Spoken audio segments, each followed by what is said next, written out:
कह देती हूँ कि अगर कल प्रातः काल अयोध्या के राजा राम बन गए तो तुम्हारे लिए इस अयोध्या में विपत्ति के बीज बो दिए जाएंगे।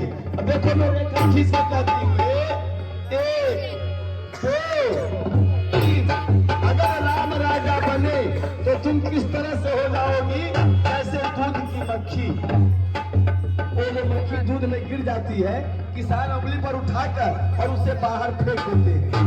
वो मक्खी न तो उड़ पाती है न ही मर पाती है। उसी तरह जब राम राजा बनेंगे तो तुम दूध की मक्खी की तरह इस राजमहल से हटाकर फेंक दी जाओगी, क्योंकि राम राजा रहेंगे।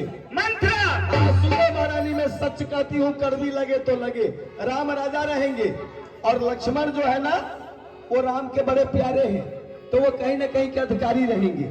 अब रह गए तुम्हारे दोनों बेटे, वो भरत और शत्रुघ्न जो मामा जी के यहाँ हैं, वो दोनों उनको खजाना में रखकर, और वो राम तुम्हारे दोनों बेटे को आजीवन जेल में रखेंगे।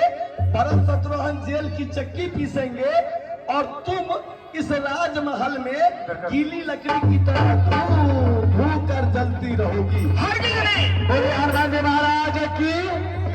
अभी केकई और मंत्रा जी का जो संवाद चल रहा है, इतनी सीधी केकई जो घर में रहने वाली मंत्रा ने इस प्रकार से चक्कर चलाई कि अपने बस में उनको कर ली। एक भक्त की तरफ से दोनों के संवाद पे पूरे 101 रुपया का दान आया है।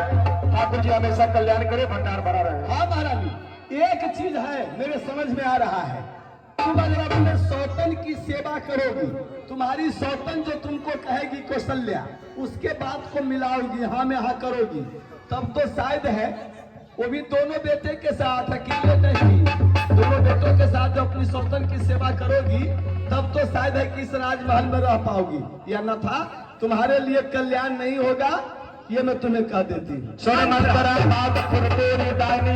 फरकत मेरी मेरे भावे को रात को सपने कहो न तू ही बस अपने। अरे ओ बाबली, मैं रात्रि में जब विश्राम करती तो नाना तरह के स्वप्न देखती हूँ, और मौत के बस कभी कुछ कहा नहीं तुमसे, और तूने कहा उंगली लगा के बाहर फेंक दी जाओगी, मैं वो दिन आने नहीं दूंगी।